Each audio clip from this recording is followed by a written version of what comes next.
Nick Lemon is going to come up here again to introduce our final Alumni Award winner, my predecessor, the peerless Irena Choi Stern.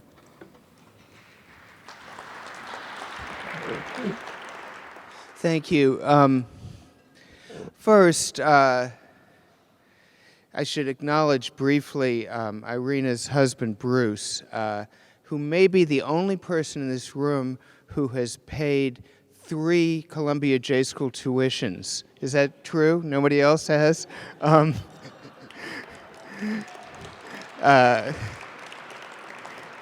that's Irena and 2 of their 3 children who are here today, Marlo and Claire.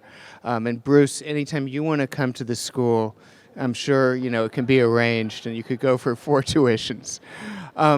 Irena, as all of you know, and she doesn't need an elaborate introduction, served 10 years running the alumni operation of the school, a job she assumed shortly after graduating from the school. And I, as dean, worked with her very closely. In fact, did anyone here cover the 1988 presidential campaign? So not too many, but there was this surreal moment, you may remember, Alexis, when it was the end of a really long day, and George H.W. Bush 41, got up and he was talking to a Republican crowd about how close he was to Ronald Reagan. And he said, we worked closely together, we had lunch together, we made diplomatic initiatives together, we had sex. And then he said, whoop. Well, that's kind of why I didn't have a glass of wine at lunch, so that I'd be able to discuss how close my working relationship with Irena really was without making this kind of slip. But let's just say we were working together every day in many locations, and I watched her with amazement and admiration as she built up the awesome alumni involvement machine that produces a very full room with overflow in Low Library, which you don't often see this full, and many other things.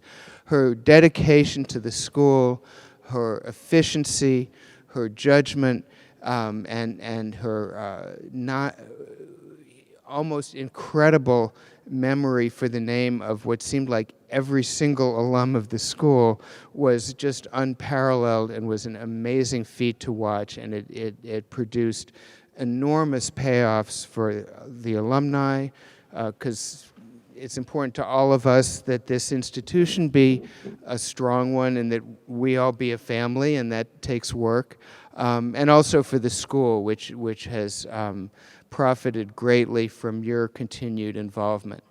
Now, many people up here have talked about their tough journalism school professors who would insist on old-fashioned journalistic values, and one of those is, don't write a puff piece. You have to tell both sides of the story. So what's the downside of Irena? Well, she really likes to travel. And she knows a lot about where the alumni are. So Steve, if there's ever a beautiful spring morning like today in New York, and you wake up in your apartment and you think, why am I not in Uzbekistan or Anchorage, Alaska, or Minsk, talking to 4 alumni who live there? That's because Irena retired as alumni director, because her philosophy was, if there's more than one alum, the dean's going there. So thank you for everything, including the frequent flyer miles, and come on up and get your award.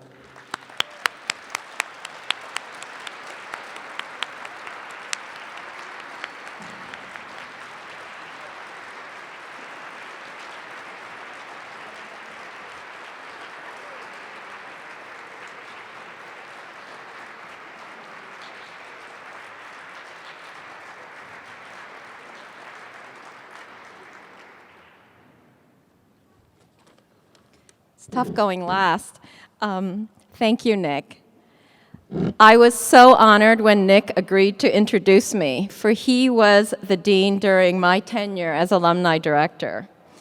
It was a thrilling time to be at the J School. I joined the Alumni Development Office in the fall of 2004, and right away, Nick launched the journalism school's first capital campaign with a goal of $100 million to be raised in 7 years. With all of your help, we met the goal in 4.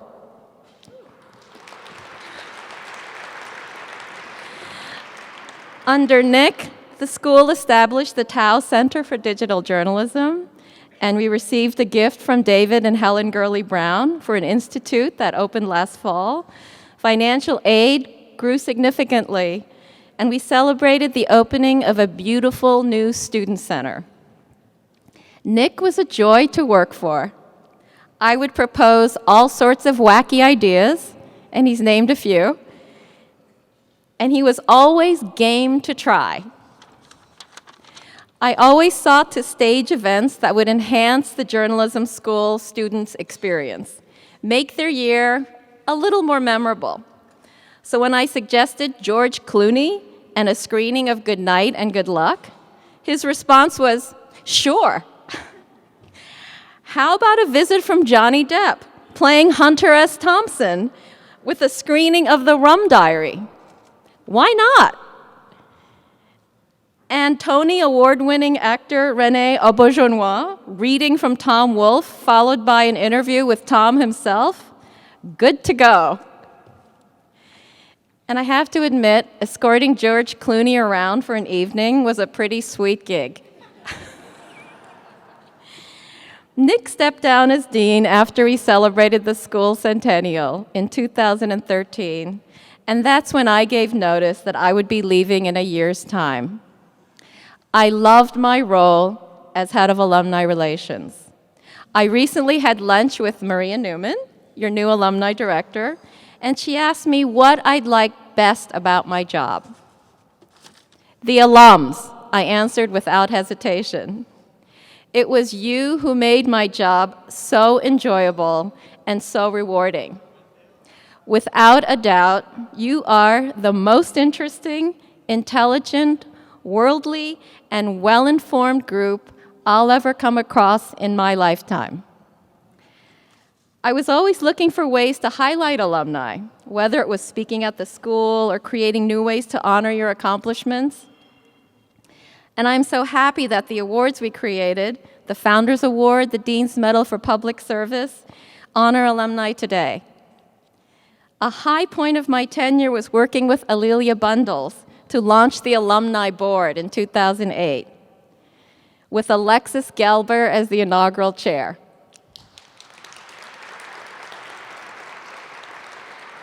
And last night, the Innovator Award, which was created by that board, was awarded to alums Walt Mossberg and Kara Swisher. As alumni director, I also felt in some way I was following in the footsteps of my parents and honoring them. My late father was a diplomat, serving as Korean ambassador to India, Egypt, Morocco, and Jamaica. And my mother is a medical doctor, a Korean woman way ahead of her time. Being raised in those countries instilled in me a global perspective.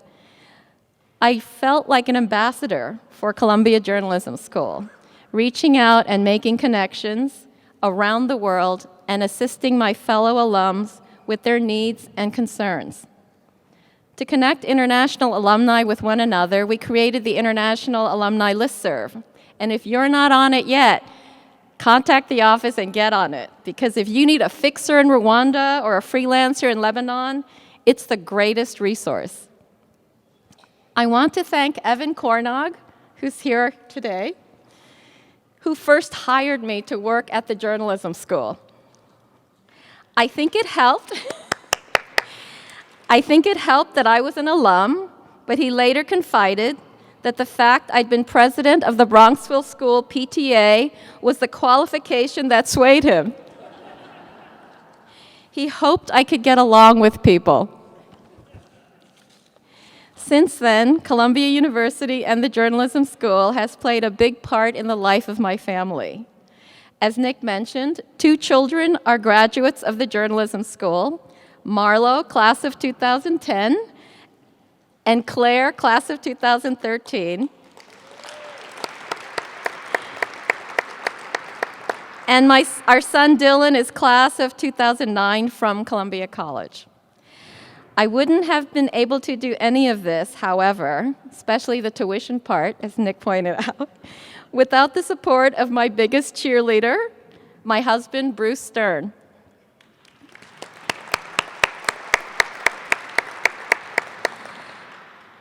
And one of the main reasons I retired was to accompany him on his many business trips around the world. As you now know, I love to travel. And if you're in any of my stops, I hope we'll connect. Do stay in touch, and thank you.